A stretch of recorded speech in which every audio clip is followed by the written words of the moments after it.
자, 그러면 지금부터 이제 본격적으로 대한민국 2021년 대한민국 청년연설대전 시대전환 조정은 의원님과 함께하는 청년연설대전 예선 2부의 문을 열어보도록 하겠습니다. 뭐 어차피 온라인이라 박수를 쳐도 소리가 안 들리네요. 아쉽습니다. 심사위원 중에 홍재용 이사님 지금 막 들어오십니다. 자, 그러면 일단 심사위원분들 본인 소개, 심사위원들의 자기소개와 오늘의 심사 기준 발표하는 시간을 가지도록 하겠습니다. 지금 들어와 계신데 우리 김지아 기자님, JTBC의 김지아 기자님부터 본인 소개해 주시고 심사 기준 말씀해 주세요. 음소거 키시고. 네, 안녕하세요. 저는 JTBC 지금 국제외환부에 있는 김지아 기자라고 합니다. 다 잘 들리시죠? 네네, 잘 들립니다. 네. 우선 이렇게 심사위원 맡게 돼서 영광이고요. 저는 기자 생활을 10년 넘게 하면서 이제 말하고 듣고 하는 일이 직업이다 보니, 직업으로서도 많이 그렇게 해왔죠. 그래서 이 자리에 앞으로 미래에 말하기와 말하는 게 정말 중요한 분들이 함께 하고 있으니까 어떤 말을 하는지 귀 기울여 듣고 싶습니다. 거기에 있어서 중요한 부분은 진정성과 논거일 것 같아요. 뭐 당연한 소리긴 하지만 뭐 진정성 없는 논거는 공허한 얘기고 논거 없는 진정성은 약간 찌질해질 수 있잖아요. 그러니까 그 두 가지를 유념해서 듣도록 하겠습니다. 제 소개를 해달라고 했는데 뭐 기자 생활 한 거를 뭐 구구절절하게 얘기하기는 좀 그렇고 저도 많이 듣고 여기서 배우는 그런 시간이 시간이 됐으면 좋겠습니다. 여러분과 함께요. 네, 이 정도로 하겠습니다. 네, 감사합니다. 자, 다음 강전의 변호사님. 강 변호사님, 본인 소개와 심사 기준 말씀해 주세요. 네, 안녕하세요. 들리세요? 네, 들립니다. 네. 저는 제주에 있는 강전혜 변호사라고 합니다. 이 줌을 통해서 이제 나름 저는 바다 건너에 있는데 이렇게 여러분을 만나 뵙게 돼서 되게 반갑고요. 작년에 청소년 연설 대전 때 이제 윤범기 기자님께서 초청을 해주셔갖고 그때도 심사위원으로 한번 제가 이제 가본 적이 있었어요. 그때는 오프라인으로 했었는데 어쨌든 저는 변호사로서 활동을 하고 있기 때문에 조금 아까 기자님도 말씀하시는 게 직업이라고 하셨지만 저희도 마찬가지거든요. 그러니까 저희는 변호사는 어떻게 보면은 판사를 설득하는 직업이죠. 내가 승소하기 위해서는 판사에게 어떻게 논리적으로 내가 가지고 있는 자료들을 제출하면서 거기에 대한 이야기들을 끌어내는가. 판사의 마음을 어떻게 움직일 것인가. 그게 저희들의 직업인데 그래서 저는 오늘 심사 기준에 있어서는 스토리 전개가 논리적인가? 이 부분을 좀 중점적으로 보려고 해요. 뭐 기본적으로 다들 뭐 말씀이시야 잘 하시겠지만 그래도 갖고 있는 자료들을 어떻게 끌어내 갖고는 그거를 어떻게 논리적으로 이어붙이는가? 그거를 좀 중점적으로 보겠습니다. 오늘 기대합니다. 네, 감사합니다. 다음 홍재용 이사님, 시대전환 청년위원회에서 활동하시는 홍재용 이사님도 본인 소개하고 1부 심사 기준 말씀해 주시기 바랍니다. 네, 안녕하세요. 저는 시대전환 청년위원회에서 활동하고 있고, 대학교 때 창업을 해가지고 지금까지 회사 이어오고 있는 홍재용이라고 합니다. 저는 이제 우리나라 디자이너분들이랑 작가분들의 창작 활동을 위한 그런 온라인 플랫폼을 만들고 있고요. 또한 교육 사업 쪽도 같이 진행을 하고 있어요. 그래서 저도 뭐 대학교 때부터 시작을 했으니까 지금 한 10년 차 정도 사업을 진행을 하고 있는데 제가 하는 일들이 보통 그런 작가분들이나 디자이너분들 그리고 클라이언트 분들 사이에서 중재를 하거나 뭔가 그 프로젝트를 기획을 하는 일을 하고 있다 보니까 저도 뭐 변호사분이나 기자분만큼 글을 많이 쓰거나 말을 그 정도까지 많이 하진 않지만은 그래도 저도 말로 일을 하는 사람이다 보니까 이렇게 초청이 된 것 같은데 감사드리고요. 저는 이제 심사 기준 같은 경우에는 이제 논리와 좀 침착성 그리고 좀 논리 전개 진정성 같은 거를 중점적으로 볼 예정입니다. 감사합니다. 네, 감사합니다. 그리고 오늘 스텝으로 1부 때 심사위원을 해주셨던 권병태 보좌관님이 들어와 계십니다. 시대전환 조정은 의원실의 권병태 보좌관님도 잠깐 인사말 해주시죠. 잠깐 인사. 네.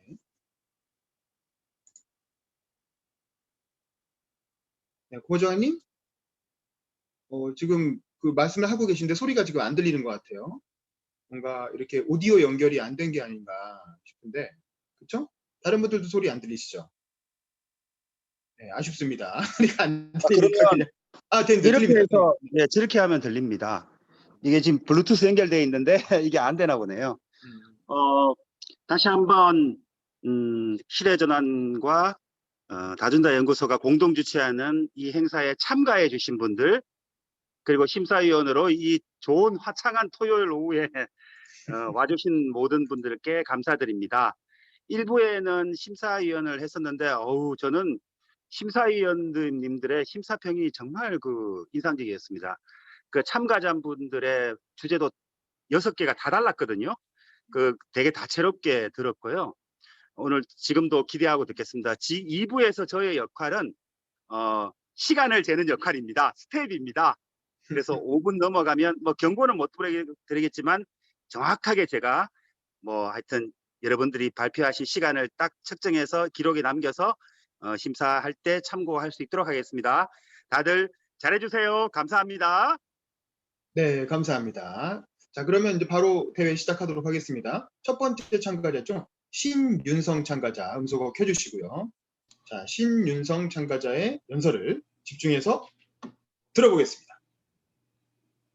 안녕하십니까. 저의 이야기를 시작하기에 앞서 한 가지 질문을 드려보도록 하겠습니다. 여러분은 고등학교 졸업 후 무슨 일을 하셨습니까? 아마도 많은 분들의 20살의 기억 속에서는 대학에서 혹은 대학을 가기 위한 발걸음을 떼고 계시지 않았을까 생각됩니다.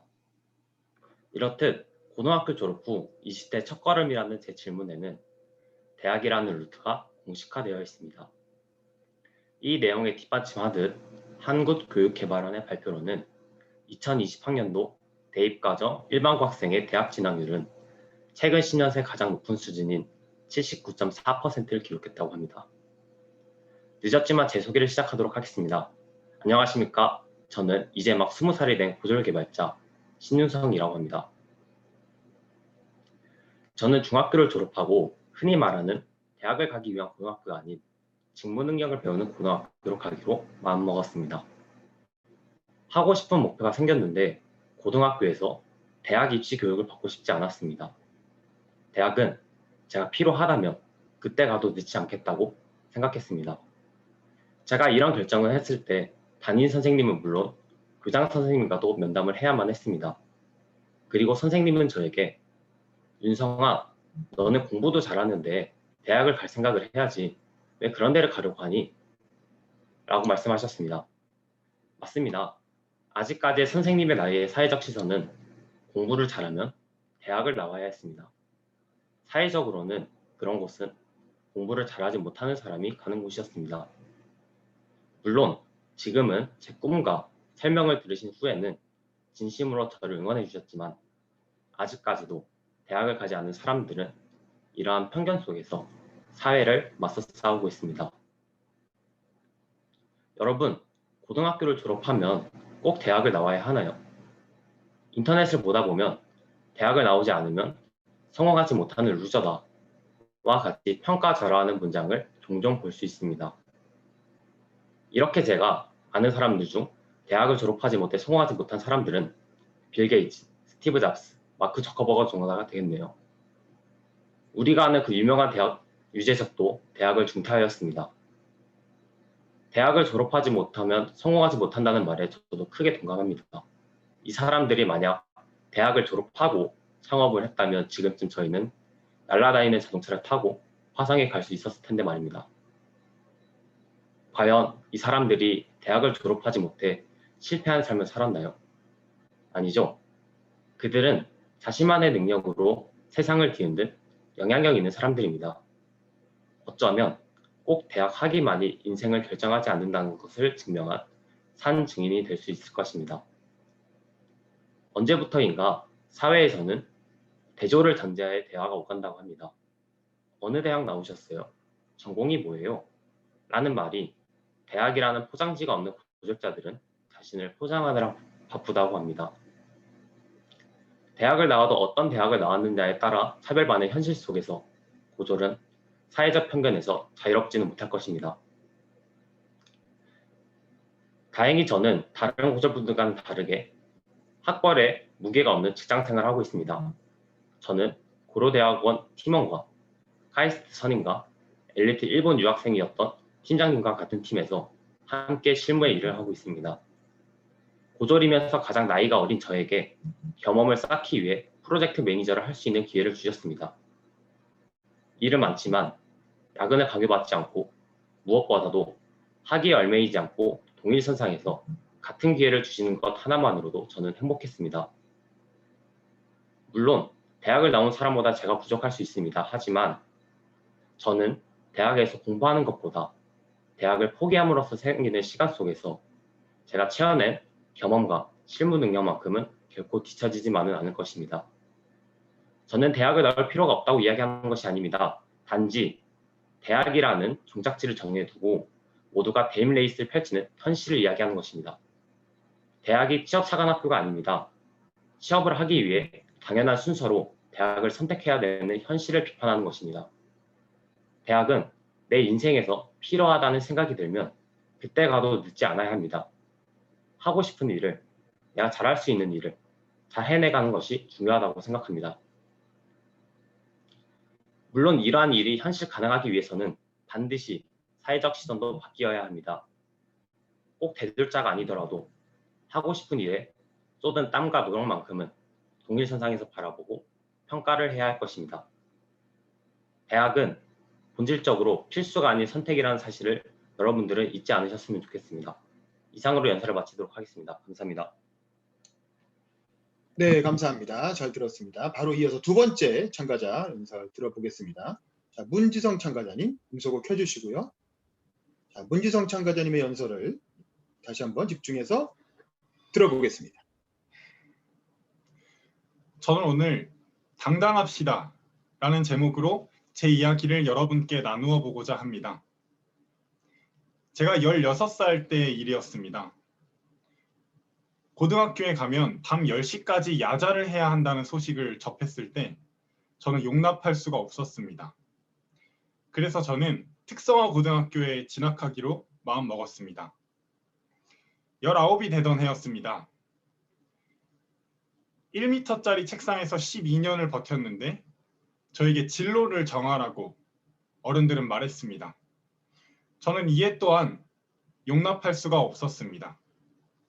그랬던 저는 시간 많은 게 무기라는 대학생이 되기로 마음먹었습니다. 중학교 내신 200점 만점에 140점, 수능 수리 영역에서 8등급을 받았던 저는 특성화고 특별 전형이라는 틈새 시장을 공략해 일반 계고에서도 가기 힘들다는 대학에 진학할 수 있었습니다. 저와는 전혀 다른 생을 살다가 나와 동문이 된 아이들에게 미안했습니다. 하지만 저는 대학 생활이 적성에 맞았습니다. 복수 전공까지 하며 나만의 대학 생활과 학업을 즐겁게 만들어 나갔습니다. 야자가 하기 싫어서 농업특성화고등학교에 들어간 아이는 대학에서 교육학을 공부했습니다. 우리나라 교육체계를 위에서부터 내려다보고 교육의 기원이 어디로부터 시작되는지를 공부했습니다. 이걸 끔찍한 혼종이라고 해야 할까요? 끔찍한 혼종이건 억수로 운이 좋았건 그 아이는 세 번째 반수를 한 동기형을 보고 다소 이상하다는 생각이 들었습니다. 그 형은 거의 비슷한 서열의 대학을 3년째 전전하고 그 무시무시한 수능을 3번이나 거치고서 들어온 우리 과마저 탈출했습니다. 살다 보니 이런 형 같은 사람들이 많다는 것을 깨달았습니다.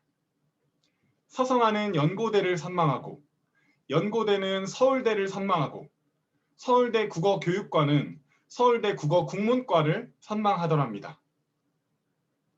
저는 이 사회의 일원으로서 이 일을 이해함과 동시에 교육학도로서 용납할 수 없었습니다. 내가 3번을 찍었을 때 누군가는 4번을 찍었습니다. 이 단순한 차이 몇 개, 혹은 수십 개, 혹은 수백 개가 모여 각 사람의 인생을 결정짓는다는 어른들의 말이 저는 용납되지 않았습니다. 그 사소한 차이가 거대하고 웅장한 캠퍼스의 입장권이 되고 평생 명문대 프리미엄을 안고 살아갈 만큼 가치 있는가? 누군가 일하는 일터와 평생 하는 일을 결정지을 만큼 위대한 차이인가? 저는 의문을 가졌습니다. 컨텐츠의 시대입니다. 고졸, 중졸 크리에이터가 컨텐츠 하나로 몇 억을 버는 사회입니다. 교육의 어원, 다시 말하면 교육의 본질은 라틴어 에두카레입니다. 밖으로 끌어내다라는 뜻을 가지고 있습니다. 여러분 안에 있는 꺼내져야 할 그 컨텐츠는 무엇입니까? 우리 스스로 당당합시다. 우리 스스로 존엄합시다. 누구도 당신과 같지 않기 때문입니다. 떳떳하게 삽시다. 학벌이 어떻든, 물고 태어난 수저의 색깔이 어떠하든, 지금 정규직이든, 계약직이든, 플랫폼 노동자든, 백수이든 간에 당신 안에는 당신만이 가진 고유한 컨텐츠가 숨어 있습니다. 누구도 당신과 같지 않기 때문입니다. 당신이 첫 성적표를 받기 전 꾸었던 꿈은 무엇입니까? 첫 열등감을 느끼기 전 당신의 자존감은 어떤 모습이었나요? 교육의 본질은 바로 이것입니다. 그리고 이로써 만들어지는 사회가 교육의 목적입니다. 그래서 나는 교육자로서 당신의 컨텐츠를 마음껏 뽐내기를 응원합니다. 그래서 당신이 조금 더 행복해지기를 바랍니다. 발표를 맺겠습니다. 여러분, 오늘 제 컨텐츠가 마음에 드셨다면 스스로에게 엄지척 버튼을 눌러주세요. 다 눌러주셨나요? 네, 잘 됐습니다. 충분합니다. 감사합니다. 이런 엄지척 버튼이 줌에 있는 기능이라는 걸 제가 이번에 처음 알았습니다. 네. 자, 그리고 다음 세 번째 발표자 바로 듣도록 하겠습니다. 이준희 참가자 음소거 켜주시고요. 자, 준비, 시작. 안녕하세요. 이번 대한민국 청년연설대회에 참여하게 된 15살 이준희입니다. 시작하기에 앞서 많은 분들이 15살이 청소년 연설대회에 나오지 않고 왜 청년연설대회에 나왔지? 라고 의문이 드실 수 있으신데요. 전 제 주변 친구들과 많은 이야기를 나눠본 결과 주제에 관해서 친구들보다 사회에 나가 계시는 여러분들에게 들려드리면 저의 친구들보다 이해가 더 잘 되실 것이고 어른들의 관점과 나의 관점이 뭐가 다른지 궁금해서 청년연설대회에 참여하게 되었습니다. 여러분들은 세상이 공정하다고 생각하십니까? 저는 그렇지 않다고 생각합니다. 저는 최근 문의할 것이 있어 관리사무소에 가게 되었습니다. 관리사무소 직원은 하나같이 저를 어른과 다르게 대하였고 청소년이라는 타이틀을 가졌다는 이유로 충분히 청소년이 할 수 있는 활동임에도 불구하고 제한되는 것들이 많았습니다. 부모님과 같이 갔을 때의 분위기가 제가 혼자 갔을 때 분위기와 사뭇 다르다는 것을 느끼게 되었습니다. 어른과 청소년을 다르게 대하는 관리사무소를 보면서 청소년과 어른을 대하는 태도가 불공정하다고 생각했습니다. 저만 그렇게 느낀 것이 아닙니다. 최근 세계일보에서 한 인터뷰가 있었습니다. 취업 준비생 박모 씨는 MZ세대, 즉 미니멀리 세대와 G세대를 합친 세대는 부모보다 못 사는 최초의 세대라면서 빈부격차를 노력으로 극복할 수 없다는 절망감을 청년들을 불안하게 한다라고 말했습니다. 이뿐만이 아닙니다. 공무원 김모 씨는 소수만 특권을 행사하고 다수는 기회를 박탈당하는 사회를 만들어지고 있다라고 토로를 했습니다. 요즘 시대는 대부분의 사람들과 소수의 사람들의 빈부격차가 심해지고 있는 상황이 와버렸습니다. 언제까지 우리는 이런 현상에서 일어날 것 같습니다. 이 현상은 끊임없이 일어날 것입니다. 저 또한 마찬가지입니다. 저의 꿈은 CEO입니다. 저같이 사회에 나가 사람들에게 얘기하고 목소리를 내야 하는 사람들은 많은 비용과 시간이 필요합니다. 하지만 특권을 행사하는 소수 사람들은 어떻습니까? 그들은 많은 힘을 들이지 않고도 사회의 사람들에게 목소리를 내고는 합니다. 언제까지 우리는 이런 불공정한 사회에만 살고 있을 것입니까? 저는 여러분들에게 지금 당장 실천할 수 있는 3가지를 제안해 보자고 합니다. 첫째, 공정한 세상을 만들기 위해서는 우리는 행동해야 합니다. 절대 기죽지 마세요. 남들은 아무도 안 하는 것 같고 나만 괜히 했다 피해볼 것 같다는 편견을 버리세요. 남들도 그렇게 생각하고 있으니까요. 두 번째, 우리는 차별해선 안 됩니다. 청소년이든 어른이든 돈이 많든 돈이 적든 공정한 세상이 온다는 것은 즉 차별하지 않는 세상과도 같다는 의미로 우리는 서로를 차별해서는 안 됩니다. 마지막 3번째입니다. 아닌 것은 아니라고 당당하게 말하는 것입니다. 공정한 사회는 그 누구도 더 대단하지 않습니다. 아니라는 것은 아니라고 말할 수 있는 자신감 또한 필요합니다. 우리는 인재를 원합니다. 돈이 많거나 힘이 있는 사람들을 원하는 것이 아닙니다. 공정한 사회가 되도록 노력합시다. 저는 이 연설 대회가 끝나면 바로 관리소장님에게 가서 이건 아니라고 청소년과 어른들의 대우를 같게 해달라고 요청할 것입니다. 몸이 아프든 돈이 없든 힘이 없든 그것은 중요한 것이 아니라는 점 다시 한번 강조드리겠습니다. 우리 공정하게 삽시다. 우리 사회가 공정해지는 그날까지 힘내봅시다. 감사합니다. 네, 수고하셨습니다. 자, 그러면 1차 심사평 듣는 시간을 가져보겠습니다. 먼저 김지아 기자님부터 우리 1차 청소년 연설대전 때부터 심사를 해주셨던 우리 베테랑 심사위원이시죠? 김지아 기자님이 먼저 심사평 해주십시오. 네. 우선 3분 모두 연설 잘 들었습니다. 일단 첫 번째 신윤성 참가자님께서는 말하시는 태도도 굉장히 좋고 목소리도 굉장히 좋았고 뭐 일단 표면적으로 말씀드리는 평가를 말하자면 그렇고요. 그리고 내용적인 면에 있어서는 조금 더 구체적이었으면 좋았겠다라는 아쉬움이 좀 남습니다. 예를 들어서 왜 대학을 가지 않게 됐는지 그 계기에 대한 설명이 좀 뭐 장황하더라도 자세히 들어갔으면은 좀 더 진정성 있게 느껴지지 않았을까 하는 아쉬움이 조금 남았고요. 그리고 학벌을 내세우는 것에 대한 문제점을 지적하시면서 지금 현재 같이 계시는 분들이 어느 출신이다 이렇게 말씀을 하시는 부분은 약간 모순이 있지 않았나라는 좀 아쉬움이 남았습니다.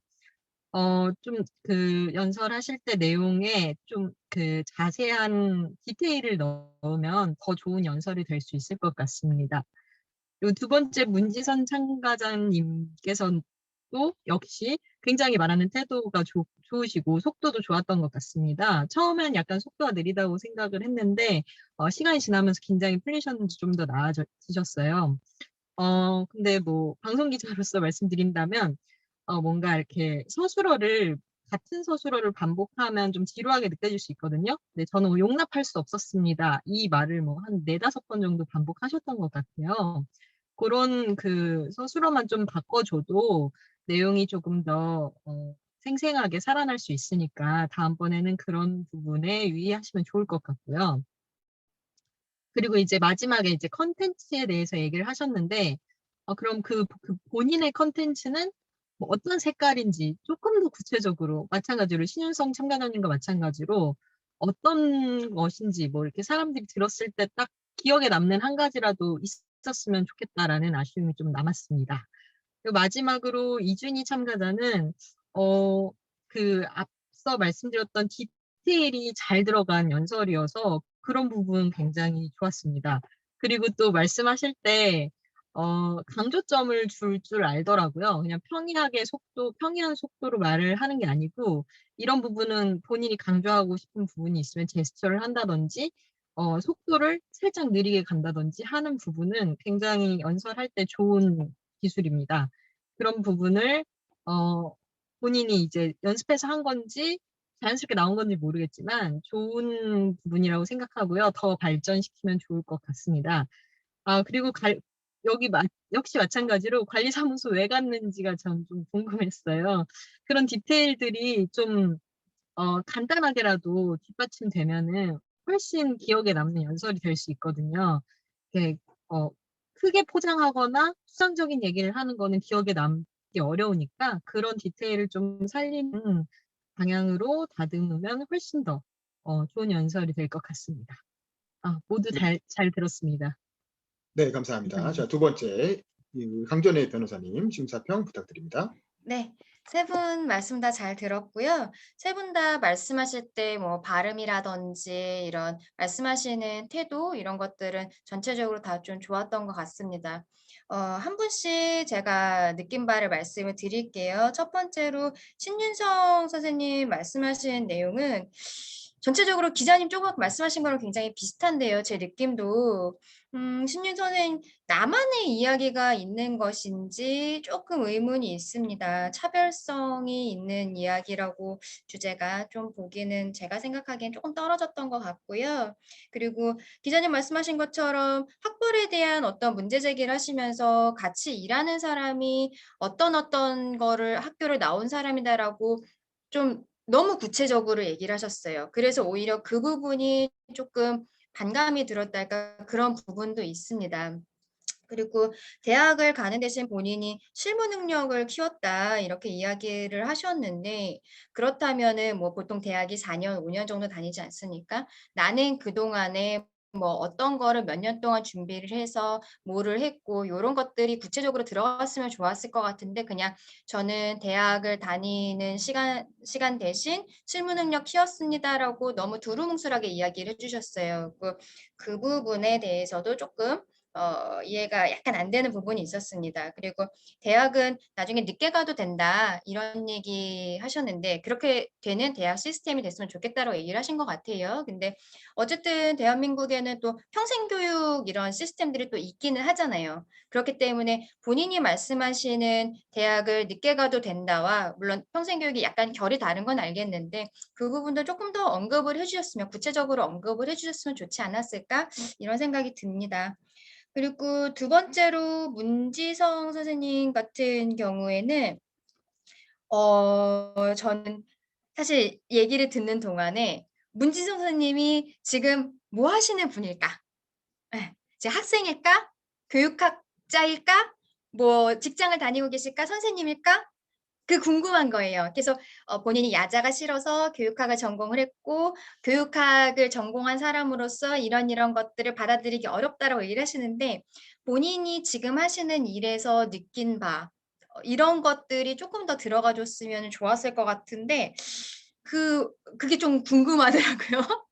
그런 부분이 있고 또 고유한 콘텐츠 모두가 자기 안에 고유한 콘텐츠가 있으니까 이거를 드러낼 수 있었으면 좋겠다라고 얘기하시는데 일반인들이 그 자기가 콘텐츠가 있는데 그거를 뭐 어떻게 드러내야 될지 사실은 잘 모르잖아요. 어떻게 보면 그래서 그냥 다들 조용히 시키는 대로 공부하고 이렇게 가는 걸 수도 있는데 그러면은 내가 내 콘텐츠를 찾기 위해서는 또 뭐 어떤 활동을 하면 좋을지 이런 것들도 조금 언급해 주셨으면 좋았을 것 같아요.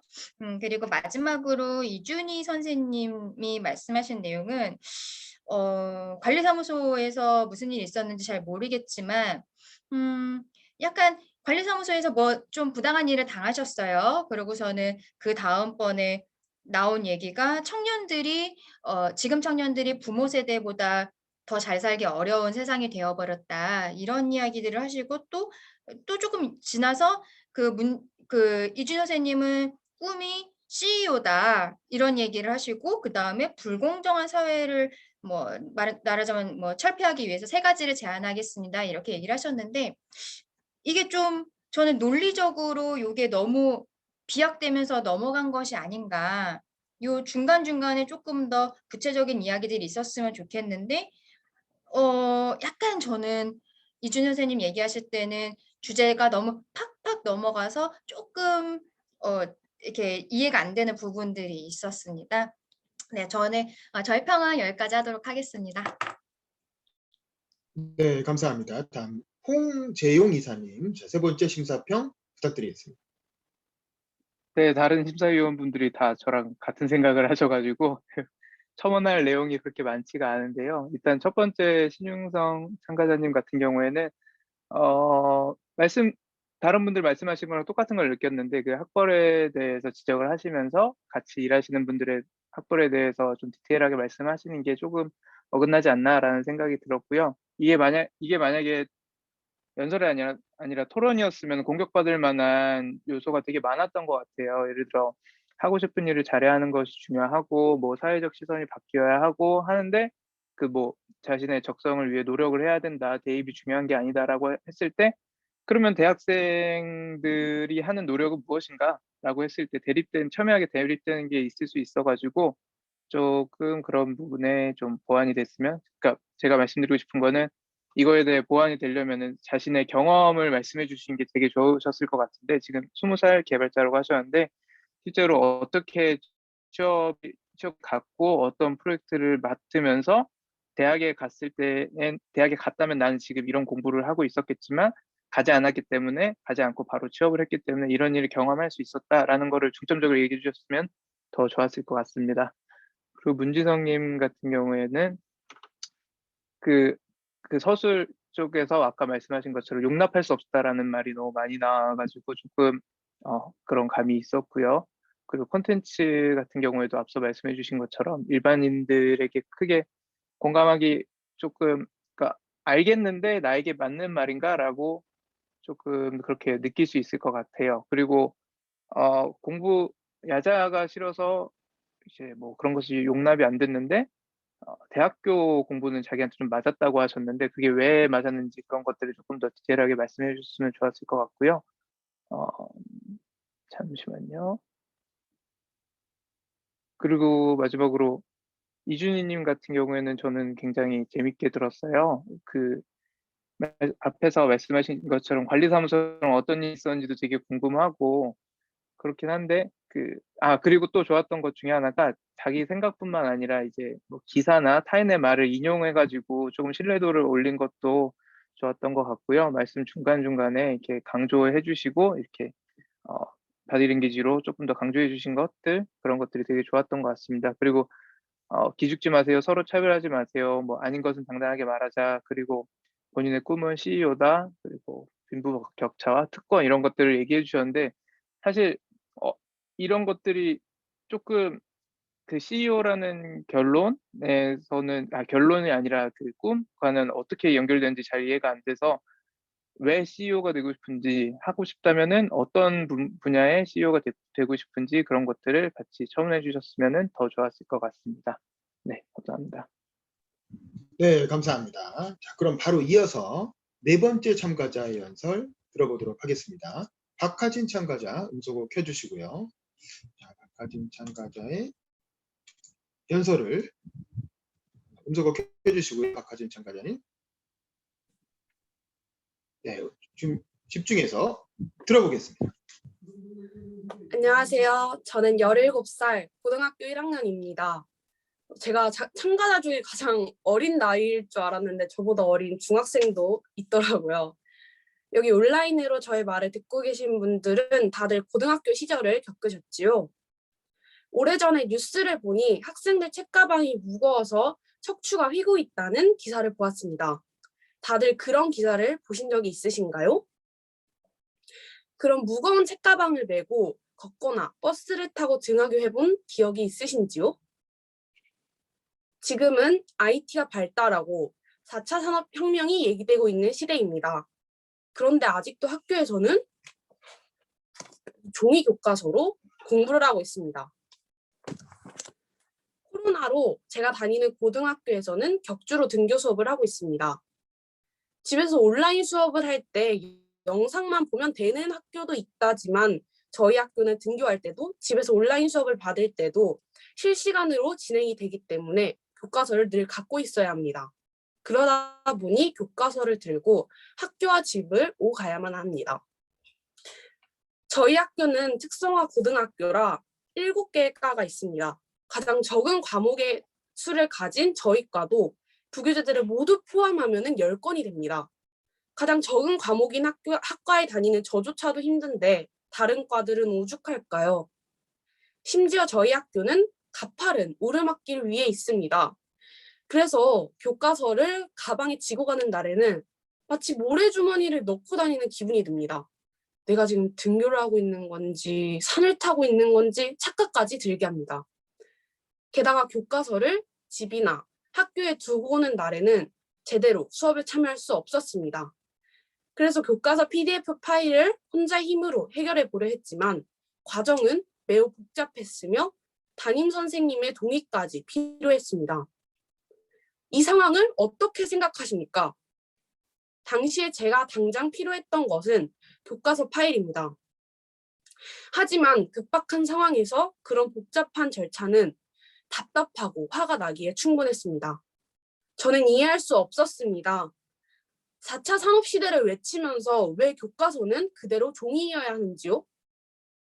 조선시대에도 일제시대에도 그리고 지금도 우리는 변함없이 종이책을 쓰고 있습니다. 조선시대에는 말을 타고 다녔는데 지금은 자율주행 자동차, 드론 택시가 얘기되고 있습니다. 그런데 교과서만은 조선시대 종이로 된 논어맹자를 보던 것에서 달라지지 않았습니다. 종이를 사용하는 장점은 무엇일까요? 그저 예전 방식에 익숙한 것에 불과한 것 아닌가요? 이런 질문을 하는 분들도 있습니다. 전자기기를 학생들이 다 사야 할 텐데 그게 가능이나 할 것 같아?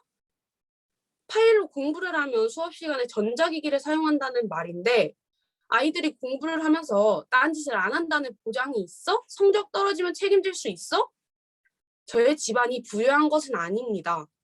그래도 전자기기는 갖고 있습니다. 제 주변 친구들도 마찬가지입니다. 물론 그렇지 않은 학생에게는 교육부의 지원으로 렌탈을 해주는 방법도 있습니다. 그리고 두 번째 질문에 대한 저의 생각입니다.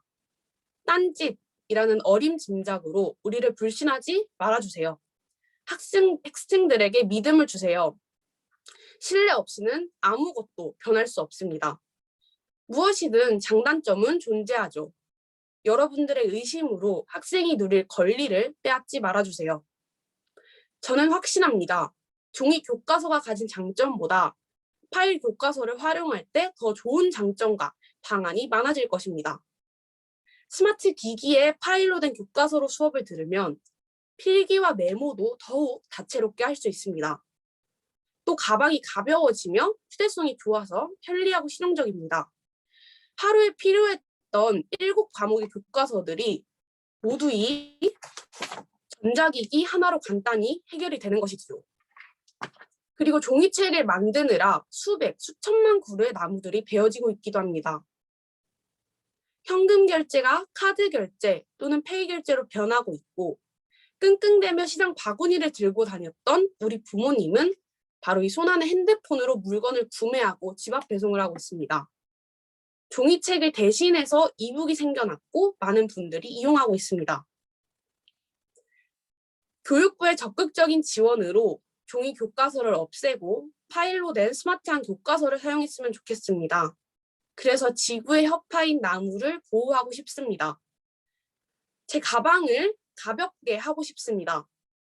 무거운 책 보따리로 굽어진 청소년의 허리와 어깨를 펴서 건강을 지키고 싶습니다.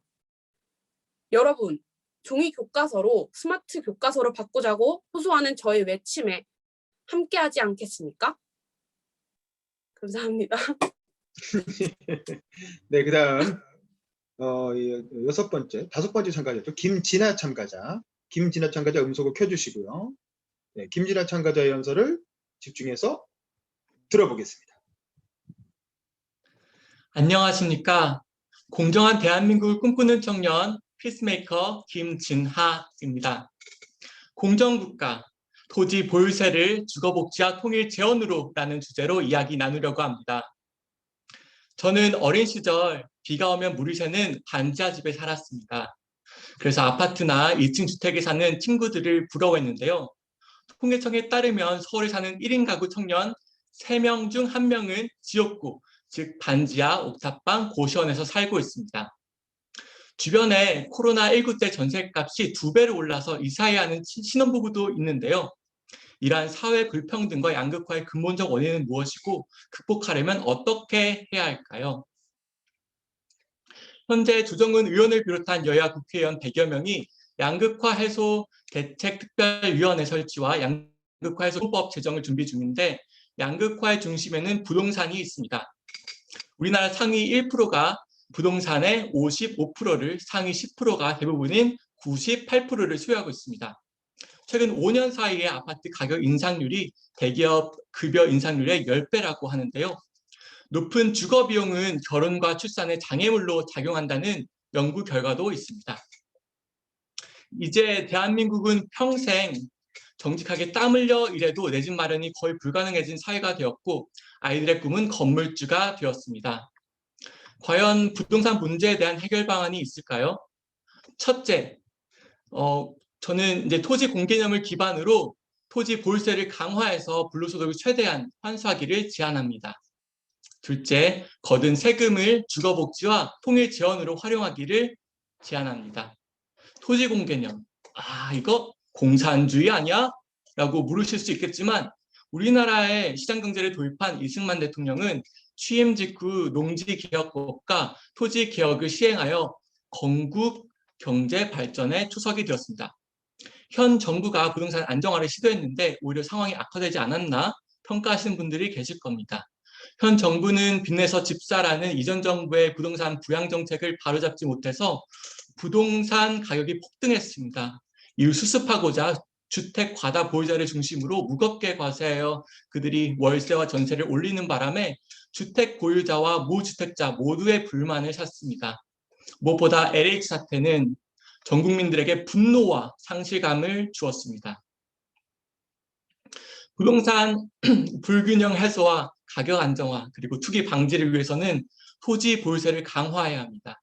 싱가포르, 핀란드, 대만 등 토지 공개념을 효과적으로 활용하기 하는 그런 해외 사례들을 한국 상황에 맞게 적용해야 합니다. 토지 보유세 강화는 투기와 거품 없는 지속 가능한 경제 발전, 수도권과 지방이 상생하는 균형 발전, 그리고 소득 주도의 혁신 성장에 기여할 수 있습니다. 그러나 토지 보유세 강화에 따른 저항이 있을 텐데요. 그것을 극복하려면 다른 세금들 조금 완화하는 정책을 동시에 추진해야 하고 소수에게 집중된 불필요한 부동산을 팔도록 그런 공급을 유도하는 정책이 필요합니다. 진보와 빈곤을 쓴 헨리 조지를 비롯해서 경제학의 아버지 애덤 스미트, 노벨 경제학상을 받은 밀턴 프리드맨, 정치인 링컨, 처칠, 순원 등도 토지 보유세 근간인 토지 가치세를 지지합니다. 국회 보고서에 따르면 우리나라에 발생하는 부동산 불로소득이 무려 353조 원, 즉 GDP 대비 5분의 1이나 됩니다. 그럼 토지 보유세를 어떻게 걷어서 사용해야 할까요? 먼저 취약계층과 청년들을 위한 주거복지, 즉 양질의 공공임대 주택 공급에 사용합시다. 또한 미래와 다음 세대를 내다보고 통일 비용을 걱정하는 것이 아니라 통일 한반도를 위한 재원으로 마련하길 제안합니다. 존경하는 국민 여러분, 그리고 국민을 대표하는 국회의원 여러분, 더불어 사는 민주주의를 원하십니까? 국민의 힘이 되기 원하십니까? 시대 전환을 원하십니까? 자유민주주의와 공정한 시장경제를 위해서 보수와 진보가 연대하여 부동산 문제를 함께 해결해야 합니다. 괜히 땀 흘려 노력한 대가는 정당히 대우받는 그런 사회를 만들고 불로소득은 최대한 환수할 주거복지와 통일을 준비하는 데 활용합시다. 집세와 임대료 걱정이 아닌 4차 산업혁명과 사회 문제 해결을 위한 창의로운 콘텐츠에 주력합시다. 국민과 충분히 소통하며 의견을 수렴하고 강압적이 아닌 자발적으로 참여할 수 있도록 독려합시다. 공정국가, 토지 보유세를 주거복지와 통일 재원으로. 감사합니다. 네, 고생하셨습니다. 자, 다음은 박계우 씨. 박계우 씨 음소거 켜주시고요. 6번째 참가자 박계우 씨의 연설을 들어보도록 하겠습니다. 네, 박계우 씨 음소거부터 켜주세요.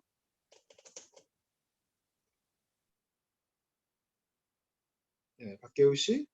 네, 됐습니다. 자, 네. 준비, 시작. 안녕하세요. 저는 여기 인천에 사는 여기 20대 청년 박계우입니다. 제가 지난번에 그 강연에 신청하는 이유는 그냥 제가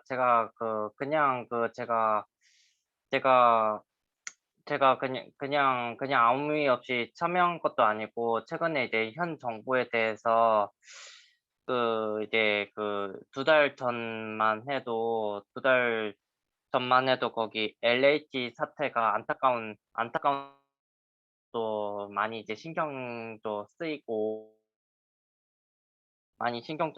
그리고 최근에 작년 여름쯤에 이제 부동산 정책으로 인해서 이제 최근 여기 이제 아파트 가격이 올라가고 최근 여기 부촌 지역 부촌 거기 서울 거기 강남 쪽이든 그 서울 아파트 쪽도 영향이 좀 아파트 값이 올라가 가지고 저도 그거에 대해서 어차피 알고 그리고 저도 그거에 대해서 제가 봤을 때는 현 정부의 약점이라고는 생각하고 있습니다. 그리고 요즘에 이제 최근 이제 현 정부에 대한 저희 이제 제 또래 이제 20대 사실은 여성양 30대보다 저희 20대 저희 이제 또래 여기 남성들이 이제 지지층이 이탈한다고 제가 얘기를 저도 몇 번 들어가지고 저희 동생도 이제 현 정부하고 얘기를 들은 것도 있어서 그래서 아무래도 제가 봤을 때는 20대 남성들이 그 현 정부를 좀 마음에 안 들어한 이유는 이제 청년들 일자리들이 좀 부족해서 저도 안타까운 심정으로 한번 참여를 할까 싶게 됐습니다. 그리고 저도 여기 특히 이제 인천공항 1터미널 다니면서 저도 여기 이제 직업학교 졸업하기 전에는 제가 4시간 근무를 해봤는데 11시부터 제가 3시까지는 근무를 해봤는데요. 작년 상반기 때부터 이제 저희 갑자기 이제 그때 이제 담당자분이 한 2번 정도 바뀌시고 나서 제가 6시간 근무하고 나서 저도 9시부터 이제 3시까지 이제 작년 여름 때부터 이제 거기까지 이제 1시간 정도 이제 저희 집에서 1시간 정도 이제 출근하면서 저도 제가 아무래도 힘이 좀 많이 들었던 것 같았습니다. 아무래도 제가 코로나19로 인해서 제가 다니던 직장에서 근무하시는 분이 아무래도 이제 절반으로 줄이시고 이제 그만두셔 가지고 제가 그분들까지 목까지 하느라고 해 가지고 제가 이제 이제 3월 중순 때부터 이제 그때부터 제가 그분들 목까지를 많이 했습니다. 그래 가지고 4월 달쯤에 이제 힘들고 지쳐 가지고 제가 부모님께 이제 얘기를 한번 드릴까 싶어서 얘기를 제가 할 수 없이 들고 나서 가지고 제가 이제 퇴사를 퇴사를 한 퇴사하고 저희 부모님이랑 저희 동생이 얘기를 해 가지고 가족들 얘기해 가지고 저도 지금 이제 퇴사한 지 이제 2주일 정도 돼서 지난주 금요일에 제가 퇴사해 가지고 이제 좀 쉬다가 이제 저희 이제 또래들은 이제 일자리가 없어 가지고 논팽이처럼 놀아 가지고 저도 그거 얘기를 들어서 안타까운 심정이 있어서 좀 쉬다가 다른 데 알아볼까 생각 중입니다. 그리고 저도 사실은 제가 좀 더 잘했으면 사실 이 지경까지는 안 갈까 저도 한번 생각을 해 봤습니다.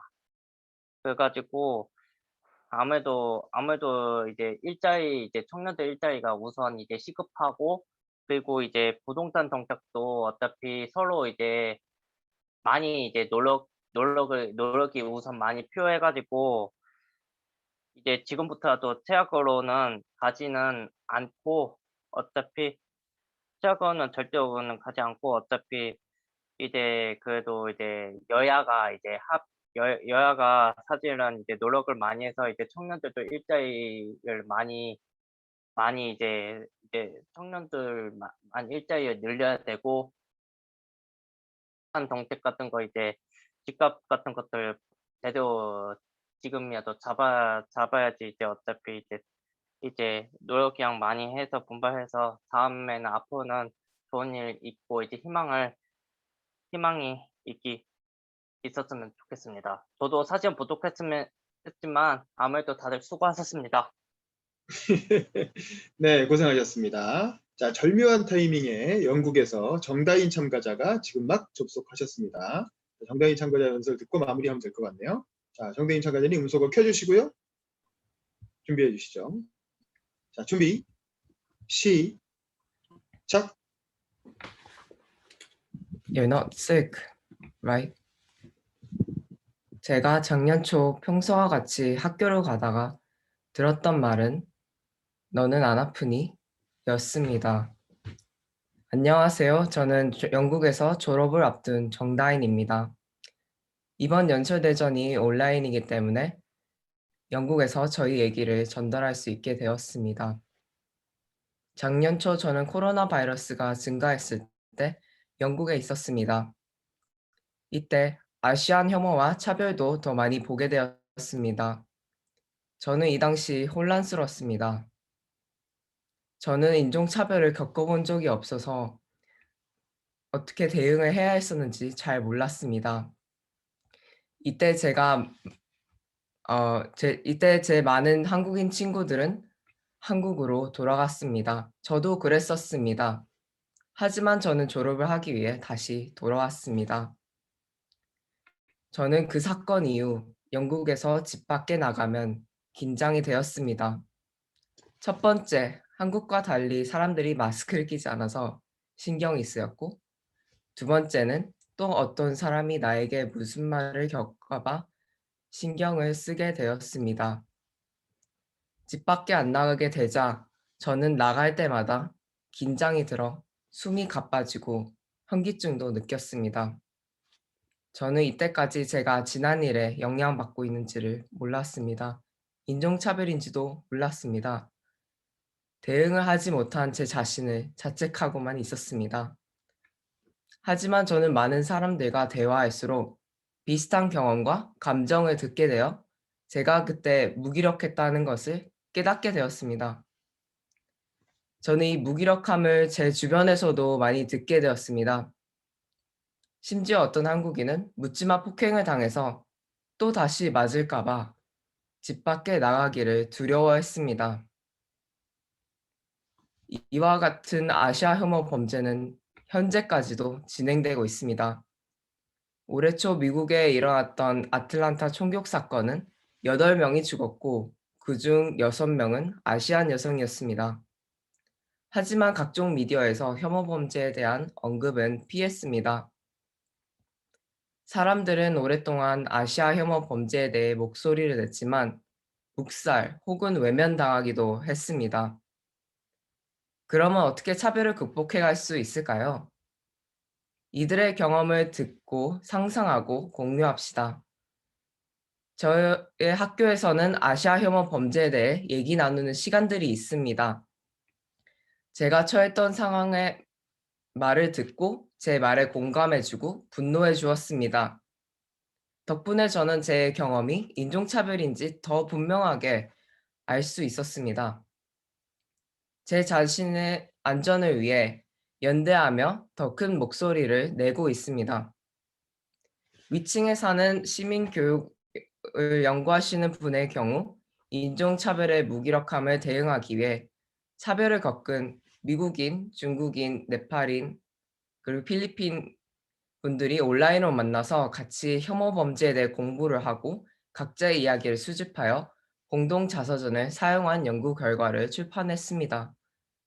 이분들이 제시한 방법은 공감력을 키운 미국의 Black Lives Matter의 정신, 한국의 이로움을 위한 홍익인간 정신, 네팔의 힌두교, 불교 정신을 바탕으로 각자의 경험을 서로의 경험으로 연결하여 생각할 수 있는 정신을 바탕으로 코로나 바이러스 상황에서 더 적극적으로 서로를 공감할 수 있는 개인을 위해 연구를 했다고 합니다. 세계의 많은 사람들이 코로나 바이러스로 인해 고통받고 있는 것도 소셜미디어를 통해서 더 많은 사람들의 목소리를 듣게 되었습니다. 저희가 서로의 목소리를 듣고 나누면 충분히 같이 극복할 수 있는 문제입니다. 상상해 보세요. 어떤 사람들이 여러분들을 아시아인, 한국인만으로 욕설, 폭행했을 때 대응하실 수 있으신가요? 그 방법이 바로 생각나시나요? 저는 막막했습니다. 그래서 나를 지키기 위해 인종차별을 이해해야 했습니다. 한국에서는 제가 한국인이었기 때문에 인종차별에 대하는 방법을 알 수 없었습니다. 저는 인종차별을 겪고 알게 되었지만 여러분들은 인종차별을 먼저 이해하고 그에 맞서 대응할 수 있는 한 가지 방법을 알려드리기 위해 영국에서 참여를 했습니다. 이해를 하려면 인종차별을 겪은 사람들의 말을 듣고 그들의 경험을 공유하면 됩니다. 어렵지 않습니다. 사실 지금 바로 실행할 수도 있습니다. 이 영상을 공유해 주세요. 그럼 여러분들은 인종차별로부터 자신과 주변인들을 지킬 수 있는 한 가지를 실천하였습니다. 감사합니다. 네, 고생하셨습니다. 지금 거기 몇 시인가요? 지금 2시 되기 4분 전이에요. 아니야. 5시 되기 4분 전이에요. 새벽 5시? 네. 아, 지금 일부러 빛 차단하려고 지금 친 건가요? 뒤에? 검은 커튼 같은 거? 빛도 있고 소리? 원래는 네. 알겠습니다. 뭐 룸메이트랑 같이 쓰는 방인가 봐요. 고생하셨고. 자, 그럼 이렇게 해서 7분의 참가자 연설을 다 들어봤습니다. 이번엔 거꾸로 홍재용 이사님부터 심사평 들어보도록 하겠습니다.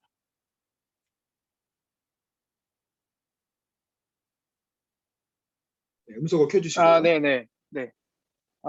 이번에 해주신 네 분의 이야기도 참 잘 들었고요. 뭔가 심사평을 준비하기 전에 바로 말씀을 드리게 돼가지고 좀 정리가 안 되긴 하는데요. 먼저 네 번째 참가하신 박하진님 학생 같은 경우 이제 기사를 인용하셨던 부분도 되게 좋았고 말씀하시는 것도 되게 자연스러웠어요. 그리고 저는 들으면서 이게 종이 교과서에 문제가 된다는 것을 지금까지 생각을 못 했는데 들으면서 이게 문제가 될 수 있겠구나라는 것을 생각함과 동시에 이게 환경 쪽과도 연결이 되지 않을까라는 생각을 했는데 아니나 다를까 이제 후반부에 가서는 환경적인 것까지 얘기를 해주셔서 좋았습니다. 그리고 반대쪽의 의견이 될 수 있을 만한 얘기들도 스스로 말해주신 것도 되게 좋았고요. 그리고 말씀드린 것처럼 본인의 일상을 사례로 든 거에서부터 환경까지, 그러니까 좁은 사례에서 넓은 이유까지 차차차차 이렇게 얘기해 주신 전개가 되게 좋았던 것 같습니다. 그리고 5번째 김진아님 같은 경우에는 저 마찬가지로 잘 들었고요. 이 주제에 대해서 제가 정확히 잘 알지 못해가지고 어떻게 주제에 대해서 말씀드리긴 조금 어려울 것 같고요. 다만 말씀하시는 데 있어서 기사와 연구 결과를 인용하신 것이 되게 좋았고요. 이 해결책에 대해서 그러니까 잘 모르는 사람이 딱 들었을 때 이게 토지 보유세 강화가 강화를 하는 것이 어떻게 건물주들, 그러니까 집을 가진 사람, 부동산을 여러 개 가진 사람들이 부동산을 팔도록 유도할 수 있는지, 그리고 이것이 어떻게 통일 비용으로까지 쓰일 수 있는지 그 논리가 어떻게 전개가 되는 건지 사실 조금 잘 이해하기가 조금 어려웠어요.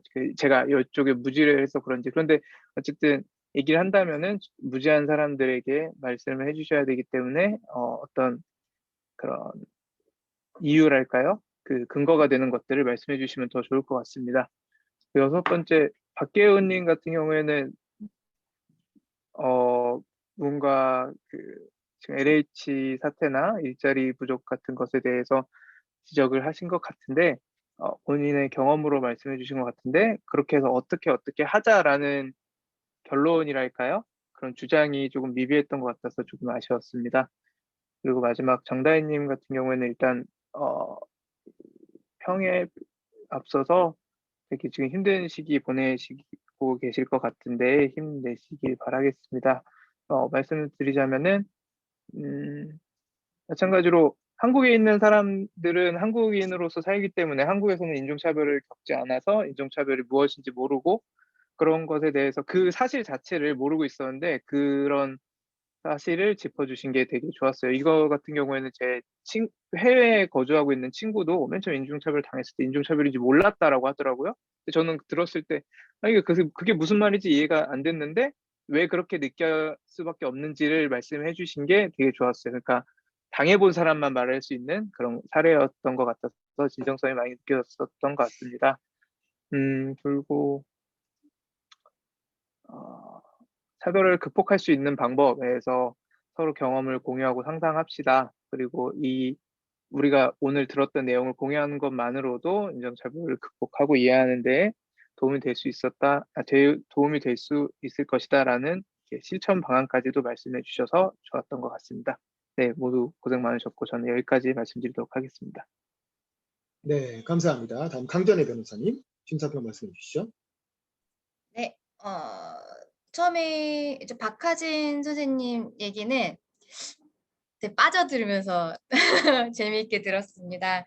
일단은 이야기를 하실 때 강약 조절이 되게 잘 됐던 것 같아요. 본인이 강조하고 싶은 부분에 있어서는 잠깐 뭐 1초, 2초 정도 쉬었다 얘기하고 이런 것들, 그리고 표정도 굉장히 풍부했어요. 그 내용도 흥미롭긴 했지만 말씀하시는 태도가 청중으로 하여금 더 말씀하시는 내용에 이제 빠져들게 하는 그런 것들이 있었던 것 같고요.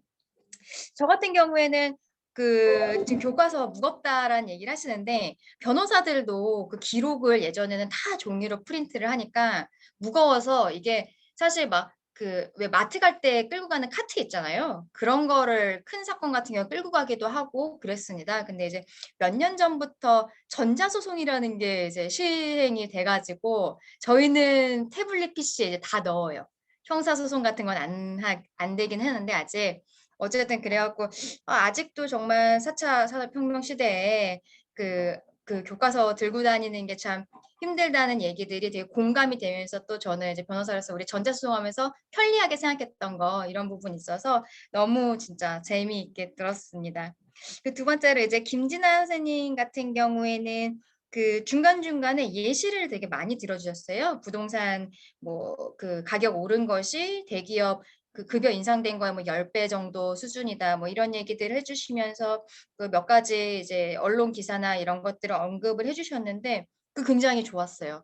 그게 적절했고 그런 언론 기사나 이런 것들을 좀 두루뭉술하게 얘기하면 사실은 얘기를 안 하느니만 못할 때들이 있는데 근데 적소에 그런 부분들을 얘기해 주셨던 것 같아서 굉장히 좋았고 조금 아까 이제 홍지영 선생님도 얘기하셨지만 이 부분이 통일 비용으로 넘어가는 거 청년주거복지 쪽으로 이제 뭐 세금이 쓰이면 좋을 것 같다. 거기까지는 이제 우리가 이해가 되는데 통일 비용까지는 약간 조금 이해하기 어려운 부분이 있었어요. 그리고 싱가포르라든지 이런 해외에서 잘 되고 있다라고만 얘기를 하시는데 이게 구체적으로 어떻게 잘 되고 있는지 아까는 그냥 나라 이름을 예시하시는 정도로만 했거든요. 근데 어느 나라에서 어떤 방식으로 하고 있다라고 차라리 한 개의 나라를 딱 집어서 얘기해 주셨으면 더 좋지 않았을까?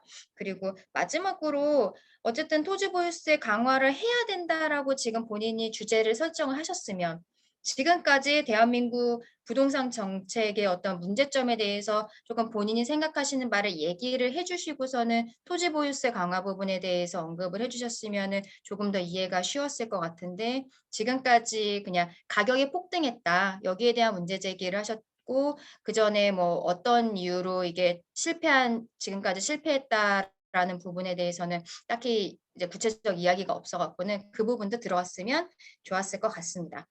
그리고 그다음에 이제 박계우 선생님 얘기는 처음에 LH 사태에서 시작을 해서 현 정부의 이제 약점이 되었다 이런 얘기를 하시다가 회사 동료들이 퇴사를 하고 뭐 그러다가 이제 나중에는 청년 일자리 얘기를 하셨어요. 근데 저는 사실은 주제가 정확히 무엇인지 좀 파악하기가 어려웠습니다. 얘기하시는 부분에 있어서.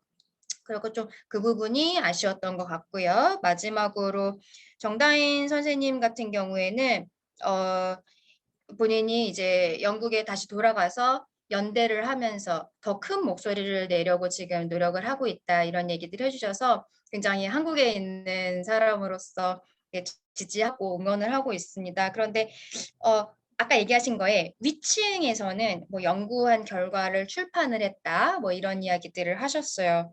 근데 본인이 어떤 경험을 했고 본인이 구체적으로 어떤 일을 하고 있는지에 대한 이야기는 사실은 별로 없었거든요. 그게 조금 아쉬워요. 이렇게 겪은 사람들 얘기를 듣고 공유하는 것이 좋을 것 같다 이런 얘기를 하셨는데 그러면은 구체적으로 뭐 말하자면 정다인 선생님이 이런 얘기들을 뭐 어떤 블로그라든지 아니면은 뭐 학교 내 어떤 게시판이라든지 이런 걸로 공유를 하면서 뭐 어떻게 진행이 되고 있습니다라고 얘기를 해주셨으면은 저희가 영국에서는 저렇게 하고 있구나. 뭐 한국에서도 이런 것들을 조금 더 알고 우리도 여기서 응원을 해야겠다 이런 생각이 들 것 같은데 구체적인 방식에 대해서 얘기가 조금 빠졌던 게 조금 아쉬운 부분이었습니다. 네, 잘 들었습니다. 네, 고생하셨습니다. 자, 다음 김지아 심사위원님, 심사평 말씀해 주세요. 네, 네 분 다 모두 수고하셨습니다. 일단 네 번째 참가자분이신 박하진 참가자님께서는 일단 주제 선정이 저도 굉장히 좋았어요. 그러니까 어떻게 보면은 어른들이 본인들은 해당 사항이 없으니까 거기까지 생각을 못하고 그게 이게 주요 이슈가 되지 않는 건데 이렇게 청년이 자기 입장에서 자기가 직접 겪은 일을 구체적으로 얘기를 해주면 그거야말로 가장 살아있는 주제가 되거든요. 그런 부분에 대해서는 굉장히 칭찬해주고 싶고 그리고 또 전달력도 좋았고요.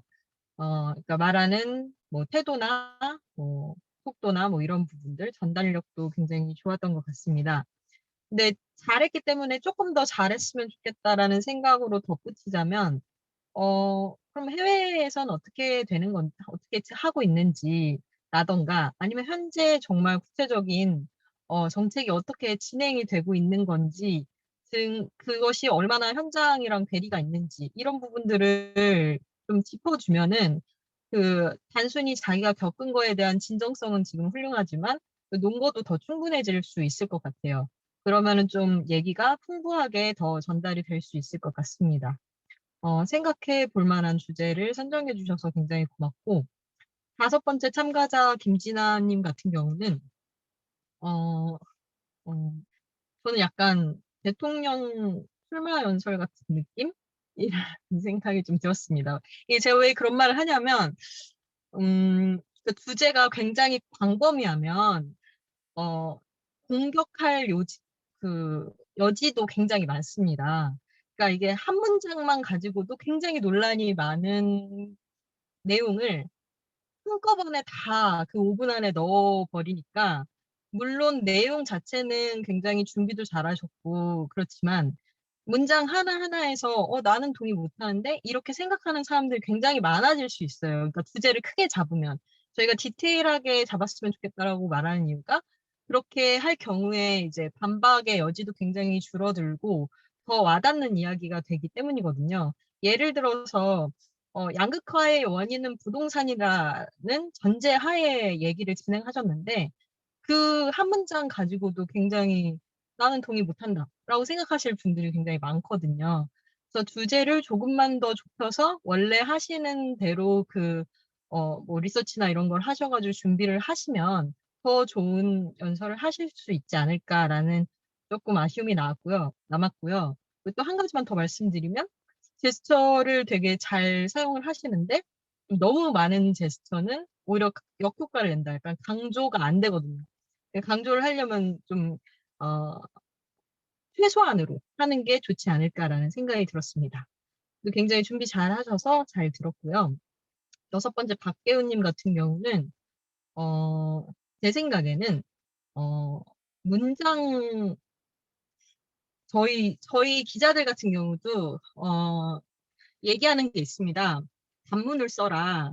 그러니까 주어가 있으면 포옹하는 서술어를 짤막하게 쓰는 연습을 해보는 거예요.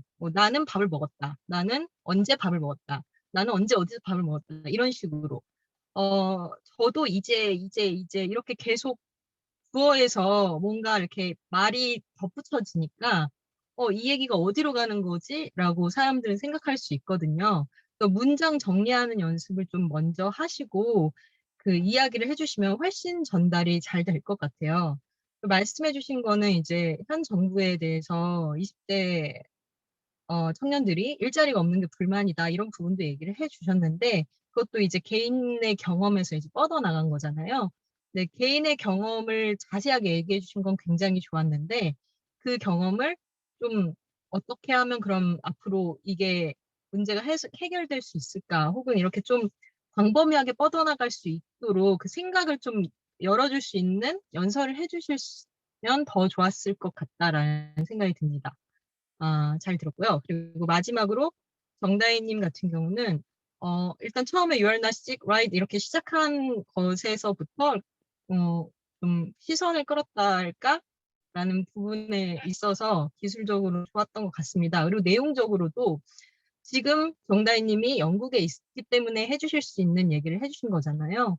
그런 부분에 있어서 굉장히 진정성이 와 닿았던 것 같고 그래서 좋았던 부분이고 그리고 내용에서 근데 좀 아쉬운 부분은 이제 뭐 여러 나라 사람들이 모여가지고 연대하는 과정으로 이제 좀 이 문제를 해결해 나갔으면 좋겠다라고 말씀을 하셨는데 이제 그 과정에서 블랙 라이브스 매러랑 뭐 우리나라는 홍익인간 이렇게 얘기하셨잖아요. 어떻게 결부가 되는 건지 굉장히 궁금하게 되거든요. 그러니까 그런 부분들은 좀 진짜 간단한 예시로 풀어주시면 더 좋을 것 같아요. 일단 주제 선정이 굉장히 그 본인이 겪고 있는 일이기 때문에 진정성이 있기 때문에 그리고 내용적으로는 뭔가 논거를 좀 더 풍부하게 하면은 좋을 것 같다. 진정성은 와닿기 때문에 그래서 지금 현재 거기서 어떻게 무엇이 진행이 되고 있는지를 조금 더 자세히 얘기해 주시면 좋을 것 같다라고 생각했습니다. 모두 수고하셨습니다. 네, 감사합니다. 네, 수고 많이 하셨고요. 자, 그러면 이제 다시 참가자들로 돌아가서 참가자들 전체 소감 듣고 마치도록 하겠습니다. 자, 먼저 신윤성 참가자부터 오늘 2부 이게 이제 마지막이 될 수도 있고 한 번 더 본선에 나갈 수도 있는데 어떻게 이제 심사까지 들으신 소감 어떠신가요? 여러 가지의 첨삭 과정과 방법으로 제 연습을 많이 고쳐서 완벽했다고 생각했지만 이렇게도 더 접근할 수 있구나라는 생각이 들어서 저 스스로의 문장 실력과 연설 실력을 더 향상시킬 수 있는 좋은 계기를 마련해 주신 것 같습니다. 정말 많은 발전 이뤄낸 것 같아서 감사합니다. 감사합니다. 네, 감사합니다. 다음 문지성 참가자님 소감 말씀해 주세요. 상금이 크게 걸려 있는 것도 아니고 상품이 있는 것도 아니고 한데 각자가 나와서 자기 이야기를 열심히 진정성 있게 하는 모습을 저도 보고 또 할 수 있었음에 굉장히 즐거웠고요. 코로나가 만약에 종식된다고 하면 그 참가자 혜린님의 베이커리 카페에서 맛있게 커피 한 잔 했으면 좋을 것 같습니다. 감사합니다. 네, 이혜림님은 지금 청중으로 잠깐 들어와 계십니다. 고생하고요. 자, 일부 참가자였죠. 그다음 이준희님도 소감 얘기해 주세요. 거의 다 많은 사람들이 참가해 주셨는데 다 다른 생각을 가지고 이 대회에 참여하셔서 내가 생각하지도 못한 부분을 말씀드리고 연설을 하시니까 저도 지식을 얻을 수 있었던 것 같고 그리고 예선전만큼 다들 좋은 결과가 나왔으면 좋겠습니다. 감사합니다. 네, 감사합니다. 다음 박하진 참가자님 소감 얘기해 주세요. 매번 느끼는 거지만 너무 다들 좋은 막 얘기들 해주셔서 감사하고 다들 너무 실력이 엄청나서 네, 이게 마지막이 될지는 모르겠지만 네, 너무 다들 감사했습니다. 네, 고생하셨습니다. 다음 김진하 참가자님 소감 얘기해 주세요. 네, 네, 우선은 제가 하고자 하는 말이 있었는데 그 부분에 있어서 조금 더 구체화하고 좀 더 주제를 좁히는 게 좋겠다라는 그런 의견들 감사하고요. 그다음에 해외 사례 디테일하게 조금 더 넣었으면 좋겠다. 그리고 좀 이해 안 되는 그런 부분들을 조금 더 쉽게 이해할 수 있도록 하면 좋겠다. 그런 피드백 정말 감사드립니다. 그리고 우선은 그냥 이야기 편하게 들으면서 다른 분들의 그런 사례들 또 하고자 하는 이야기들 같이 공유할 수 있어서 감사하고 또 각자 갖고 있는 그 열정, 그 마음들 계속 유지했으면 좋겠습니다. 감사합니다. 네, 다음 박계우 참가자님 소감 얘기해 주세요.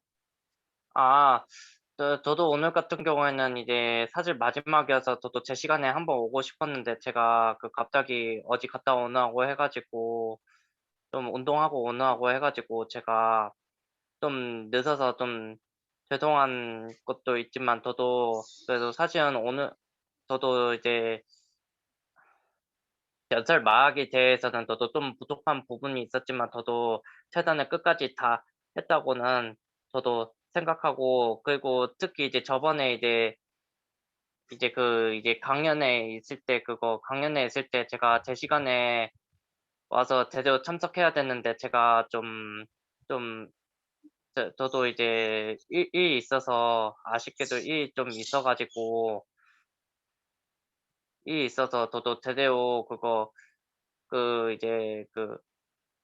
목요일 같은 경우랑 저번에 제가 이제 제대로 이제 참여를 제대로 못 해가지고 저도 부족한 부분이 있다고 생각하는데 나중에 이제 기회가 이제 오면 저도 어차피 다시 참여해서 어차피 이제 제대로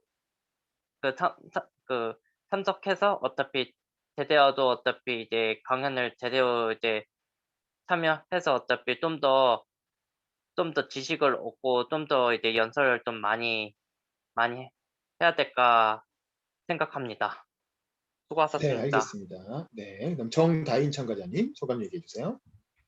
네. 저는 사실 예선까지도 올까 되게 걱정을 많이 했었습니다. 뭐 오늘 같은 경우에는 잘 일어날 수 있을까 생각하기도 했었고 심지어 꿈에서도 연설을 하는 꿈을 꿨습니다. 그래서 고민을 많이 했었는데 첨사학이랑 예선을 이렇게 나오면서 점점 더 조언을 많이 얻고 좀 더 자신감을 얻게 돼서 제가 여기까지 올 수 있었던 것 같고 그리고 주변 분들의 연설문도 들으면서 되게 뜻깊은 시간들이 많이 되었던 것 같습니다. 그래서 네, 모두 수고하셨고 감사드립니다. 네, 감사합니다. 자, 우리 심사위원들도 짧게 그냥 소감 얘기해 주시고 마무리하시죠. 우리 강전의 심사위원님부터 오늘 어떠셨는지 소감 짧게 말씀해 주시죠. 네, 어쨌든 제주에서 이렇게 좋은 연설 듣게 돼서 참 의미 있었고요. 어쨌든 다들 오늘 짧게 5분을 위해서 아마 50시간 정도씩은 노력을 하셨을 것 같은데 여러분의 그 노력이 또 여러분의 인생에 있어서의 어떤 또 멋진 씨앗이 되었으면 좋겠습니다. 앞으로 또 잘 되고 그리고 뭐 다음 행사에도 또 나오실 수도 있잖아요. 예, 그렇게 해서도 또 볼 수 있었으면 좋겠습니다. 오늘 모두 고생하셨습니다. 네, 다음 홍재용 심사위원님. 홍재용 심사위원님도 소감 얘기해 주세요. 네, 오늘 각양각색의 다양한 이야기를 들을 수 있어서 너무 좋았고요. 그리고 토요일에 이렇게 다들 시간 내셔서 오시느라 고생 많으셨고, 잠깐 말씀해 주신 대로 이 짧은 시간을 위해 되게 준비를 많이 하신 게 느껴져서 다 한 분 한 분 진정성이 느껴져서 너무 좋았고요. 다음에 기회가 되거나 그랬을 때 오늘을 바탕으로 또 얼마나 또 발전된 내용을 보여주실지 기대가 됩니다. 감사합니다. 네, 김지아 심사위원님도 소감 얘기해 주세요. 음소거 키시고, 음소거 키시고. 네, 저 지금 개인적으로 육아를 하다 나와서 다시 가서 애를 봐야 되는데요. 저 얘가 이렇게 여러분들처럼 뭐든지 열심히 하는 분들처럼 자랐으면 좋겠습니다. 다들 굉장히 수고하셨고요. 뭐든지 열심히 하는 모습을 지켜보는 건 너무 기분 좋은 것 같아요. 앞으로도 건승하시길 바랍니다. 네, 감사합니다. 그리고 오늘 스텝으로 같이 참여해 주신 권병태 보좌관님도 마지막으로 소감 얘기해 주시죠. 네. 지금 제가 밥을 먹고 있어가지고. 짧게 그냥. 네, 오늘 참가해 주신 분들 다들 감사드리고요. 다음에 할 때는 처음에 세 분이 다 이렇게 교육 문제 비슷한 걸 하셨어요. 네 분까지. 그러니까 좀 이렇게 본선에서는 좀 이렇게 정치 문제, 뭐 그다음에 교육 문제, 또 부동산 문제, 이렇게 좀 다채로웠으면 좋겠다. 이렇게 바로 연결되죠. 이런 생각 정도 살짝 했습니다.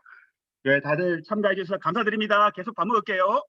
네. 네, 감사합니다. 자, 그럼 사진 찍을 거니까 잠깐만 비디오 켜주시고요. 화면 좀 봐주세요. 제가 하나, 둘, 셋 하면 뭐 화이팅 하든가 V 하든가 각자 알아서 포즈 취해주시고. 이준희 씨도 혹시 가능하면 켜주시고. 박정훈님 안 되시나요? 자, 화면 봐주세요. 하나, 둘, 셋. 네, 수고하셨습니다. 자, 오늘 2부 행사 이걸로 마치도록 하고 예선 결과는 여러분 심사위원님들이 보내주신 점수 합산해서 나중에 카톡방에 오늘 한 저녁쯤에 올려드리도록 하겠습니다. 자, 다들 수고하셨습니다. 감사합니다. 안녕히 계세요. 네, 들어가세요. 바이바이.